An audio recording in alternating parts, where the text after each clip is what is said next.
আসসালামু আলাইকুম, কেমন আছেন? আলহামদুলিল্লাহ আমি ভালো আছি। আজ আমি বানিয়ে দেখাবো খুবই ইজি একটা স্ন্যাক্স যা বাচ্চারা খুব পছন্দ করবে। এই জন্য আমি কিছু পরিমাণ চিকেনের ব্রেস্ট পিস নিয়ে নিয়েছি, তা কিউব করে কেটে নিব। এবার চিকেনের মধ্যে দিয়ে দিব লবণ, লাল মরিচের গুঁড়ো ও সয়া সস। সামান্য চিলি ফ্লেক্স দিয়ে চিকেনগুলোকে ভালো করে মেখে নিব। ম্যারিনেটের জন্য রেখে দিব 20 মিনিট। এখন আমি কিছু ভেজিটেবল কেটে নেব। আমার ঘরে যা ছিল ক্যাপসিকাম, গাজর আমি তাই নিয়েছি। আপনাদের পছন্দ মতো সবজি আপনারা নিয়ে নিতে পারেন। ক্যাপসিকাম কেটে নিলাম পাতলা স্লাইস করে। গাজরটাকে আমি একটা গ্রেটারের সাহায্যে পাতলা করে স্লাইস করে নেব। একটা কড়াইয়ে আমি কিছু পরিমাণ বাটার দিয়ে দিচ্ছি। আমি এখানে হোয়াইট সস তৈরি করব। বাটারের মধ্যে দিয়ে দিলাম 2 টেবিল চামচ ময়দা। এগুলোকে ভালো করে ভেজে নেব। এরপরে দিয়ে দিব দুধ। এরপর এর মধ্যে দিয়ে দিব চিলি ফ্লেক্স,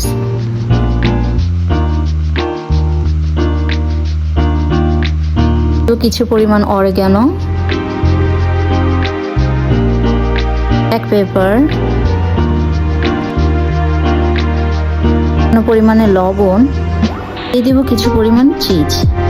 ভালো করে মিশিয়ে জাল করে নিলেই হয়ে গেল হোয়াইট সস। কড়াইতে সামান্য পরিমাণ বাটার দিয়ে এর মধ্যে দিয়ে দিব রসুন কুচি, এরপর দিয়ে দিব পেঁয়াজ ও কাঁচামরিচ কুচি। যে নিয়ে এর মধ্যে ম্যারিনেট করা মাংসগুলো দিয়ে দিব। মাংসগুলো ভাজা হয়ে গেলে দিয়ে দিব টমেটো সস এবং দিয়ে দিব কেটে রাখা সবজিগুলো। এগুলোকে ভেজে নিয়ে সামান্য লবণ দিয়ে নামিয়ে ফেলবো। কিছু পরিমাণ ব্রেড নিয়ে নিয়েছি, এগুলো চারপাশে আমি কেটে নেব। সুপ্রিয় দর্শক, দূরে ও কাছে যে যেখানে বসে আমার এই ভিডিওটা দেখছেন এবং আমাকে সাপোর্ট করছেন, আপনাকে জানাই অনেক অনেক ভালোবাসা ও অভিনন্দন। এবার 2টি পাউরুটি একসাথে একটি বেলুনের সাহায্যে চাপ দিয়ে বেলে নিব। এখন এটাকে একটি কাটারের সাহায্যে গোল গোল করে কেটে নিব। আপনার ইচ্ছা মতো আপনি কেটে নিতে পারেন। এখানে আমি ডিম ফেটিয়ে নিয়েছি আর নিয়েছি ব্রেড ক্রাম্ব। পাউরুটি স্লাইসগুলো প্রথমে আমি ডিমে ডুবিয়ে নিব। আমি ব্রেড ক্রাম্বে কোট করে নিব। এই ব্রেড ক্রাম্বটি আমার নিজের তৈরি। এবার আমি এগুলোকে এয়ার ফ্রায়ারে ভেজে নিব। আপনারা চাইলে ডুবো তেলেও ভেজে নিতে পারেন।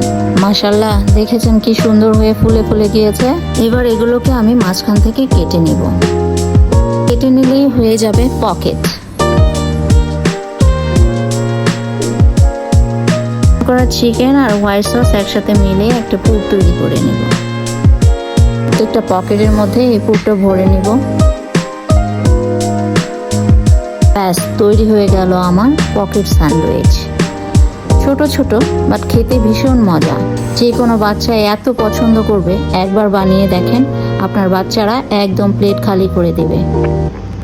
কেমন হয়েছে কমেন্ট বক্সে জানাবেন প্লিজ। যারা আমার ভিডিওটা এখনও দেখছেন একটা লাইক দিয়ে দিন প্লিজ। আর যারা নতুন দেখছেন তারা সাবস্ক্রাইব করে আমার পাশে থাকার অনুরোধ রইল। ভালো থাকবেন। আল্লাহ হাফেজ। আসসালামু আলাইকুম।